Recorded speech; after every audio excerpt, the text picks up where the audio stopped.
আসসালামু আলাইকুম। সুপ্রিয় দর্শক, শুভেচ্ছা জানবেন। এক কথায় কি আমরা ইউক্রেনের প্রেসিডেন্ট জেলেনস্কির মনের কথা বুঝিয়ে দিতে পারবো? একটা বাংলা প্রবাদ বলি, তাহলেই প্রকাশ হয়ে যাবে যে জেলেনস্কির মনের ভিতরে কি চলছে। প্রবাদটি হলো, বিনা যুদ্ধে নাহি দেব শোচাগ্র মেদিনী।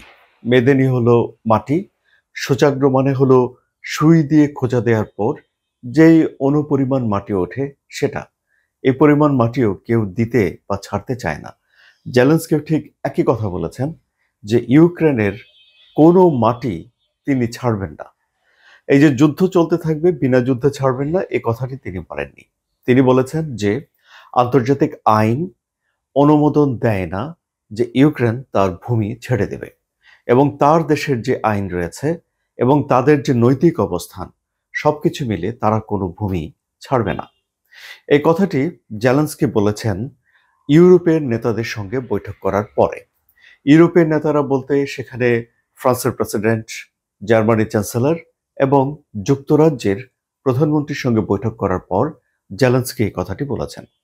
সুতরাং জেলেনস্কি যে অবস্থান নিয়েছেন, তার এই অবস্থানের পেছনে ইউরোপের একটা শক্ত সমর্থন রয়েছে, এটি ধরেই নেওয়া যায়। এখন তাহলে ইউক্রেন করবে কি? ইউক্রেন এখন প্রস্তুতি নিচ্ছে যে তারা একটা সংশোধিত শান্তি পরিকল্পনা করবে এবং সেটি গিয়ে মার্কিন প্রেসিডেন্ট ডোনাল্ড ট্রাম্পকে দেবে, যার উপরে ভিত্তি করে তারা আশা করছে যে মার্কিন প্রেসিডেন্ট ডোনাল্ড ট্রাম্প এই যুদ্ধটা বন্ধ করার জন্য ডিপ্লোমেসিকে এগিয়ে নিয়ে যাবেন। কিন্তু বাস্তবতা কি? বাস্তবতা হলো যে রাশিয়া চাপ দিয়ে আসছে ইউক্রেনকে জমি ছেড়ে দেওয়ার জন্য। আর ইউক্রেনের যেই ভূমিটুকু রাশিয়া নিয়ন্ত্রণ করে, তা তো ছেড়ে দেওয়ার জন্য বটেই, যেই ভূমি এখনো পর্যন্ত রাশিয়া নিয়ন্ত্রণ করে না, সেটিও ছেড়ে দেওয়ার জন্য রাশিয়া চাপ দিচ্ছে। কোন অঞ্চলে? দনবাস অঞ্চলে। প্রতিবেশী দুটি প্রশাসনিক অঞ্চল লুহানস্ক এবং দানস্কের পুরোটি মিলে দনবাস গঠিত।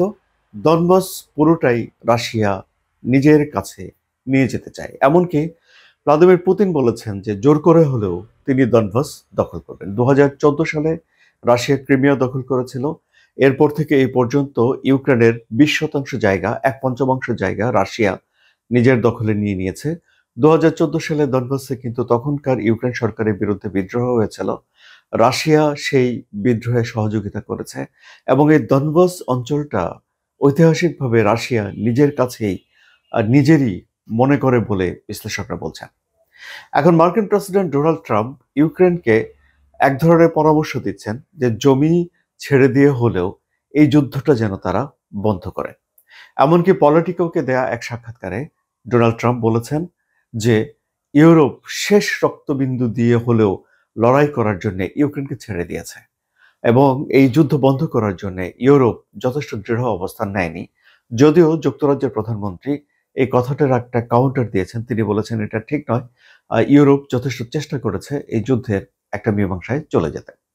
এখন মার্কিন প্রেসিডেন্ট ডোনাল্ড ট্রাম্প যে 28 দফা শান্তি পরিকল্পনা করেছিলেন, সেখানে তিনি দনবাস অঞ্চল রাশিয়ার কাছে ছেড়ে দেওয়ার কথাটি বলেছিলেন। এমনকি দনবাসের যতটুকু রাশিয়া দখল করেছে ততটুকু নয়, আরো যে 10% রাশিয়া দখল করতে পারেনি, যার নিয়ন্ত্রণ ইউক্রেনের কাছে আছে, সেই জায়গাটুকু ছেড়ে দিতে বলা হয়েছিল যুক্তরাষ্ট্রের এই শান্তি পরিকল্পনায়। কিন্তু এখন ইউক্রেন স্পষ্ট করে বলে দিল তাদের নিজেদের দখলে যে জায়গা রয়েছে, এই জায়গাটি তারা ছাড়বে না, কারণ এটি আন্তর্জাতিক আইন অনুযায়ী তারা এটি পারে না, তাদের দেশের সংবিধান এবং দেশের আইন অনুযায়ী তারা পারে না, এবং নৈতিকভাবেও তারা এই কাজটি করতে চায় না বলেই ইউক্রেনের তরফ থেকে বলে দেওয়া হয়েছে। সুতরাং এই রাশিয়া ইউক্রেন যুদ্ধ বন্ধ করার জন্য এখন যে দুটো বিষয় সবচেয়ে গুরুত্বপূর্ণভাবে সামনে চলে এসেছে, তার মধ্যে একটি হলো এই ভূমির ব্যবস্থাপনা। রাশিয়া কতটুকু ভূমি ছাড়বে, কতটুকু ভূমি দখলে রাখবে, এটি, এবং দ্বিতীয় বিষয় হলো নিরাপত্তা ক্লজ। এরপর রাশিয়া আবারও কখনো ইউক্রেন আক্রমণ করবে না, এরকম একটা পরিস্থিতি তৈরি করা।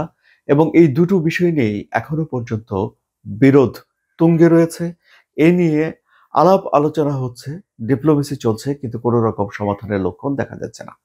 মার্কিন যুক্তরাষ্ট্র রাশিয়ার সঙ্গে আলোচনা করেছে। রাশিয়ার সঙ্গে আলোচনা করেছে বলতে মার্কিন প্রেসিডেন্টের বিশেষ সহকারী স্টিভ উইটকফ এবং তার মেয়ের জামাই জেরার্ড কুশনার এই দুজন গিয়ে ভ্লাদিমির পুতিনের সঙ্গে ডোনাল্ড ট্রাম্পের শান্তি পরিকল্পনা নিয়ে আলাপ আলোচনা করে এসেছে। পুতিন বলেছেন যে কিছু প্রস্তাব গ্রহণযোগ্য, কিছু প্রস্তাব গ্রহণযোগ্য নয়।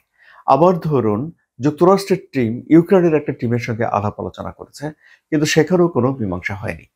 বরং এই যুদ্ধ বন্ধ না হওয়ার জন্য এখন মিস্টার ট্রাম্প জেলেনস্কিকেই আকারে ইঙ্গিতে কিছুটা দায়ী করছেন। যেমন তিনি বলছেন যে যে প্রস্তাব দেওয়া হয়েছে সেই প্রস্তাব ইউক্রেনের যে আলোচক আছে তারা প্রশংসা করেছেন, কিন্তু জেলেনস্কি এই প্রস্তাব পড়েই দেখেননি। আবার ধরুন, মিস্টার পুতিন এই প্রস্তাবের লাইন বাই লাইন পড়েছেন এবং দফা বাই দফা আলাপ আলোচনা করে নিজের মতামত দিয়েছেন। তাহলে এখন আমরা দেখতে পাচ্ছি যে ভূমির দখলে রাখা না রাখা বিষয়টি এই যুদ্ধ বন্ধ করার একটা গুরুত্বপূর্ণ বিষয় হয়ে দাঁড়িয়েছে। সত্যি এই পৃথিবীর ভূমির প্রতি মানুষের আগ্রহ অপরিসীম। কেউ তার নিজের জমি, নিজের বাড়ি, কোনো দেশ তার নিজের ভূখণ্ড ছাড়তে চায় না। আলোচনা কেমন লাগলো সুপ্রিয় দর্শক? যদি ভালো লাগে তাহলে সাবস্ক্রাইব করে চ্যানেলের সঙ্গে থাকুন, বিশেষ করে যারা নতুন এসেছেন এবং যারা এরই মধ্যে এই চ্যানেলটি সাবস্ক্রাইব করেছেন তাদের প্রতি কৃতজ্ঞতা জানাচ্ছি। আপনারা সবাই ভালো থাকবেন এবং এই চ্যানেলটিতে একটা লাইক দেবেন please. Thank you so much.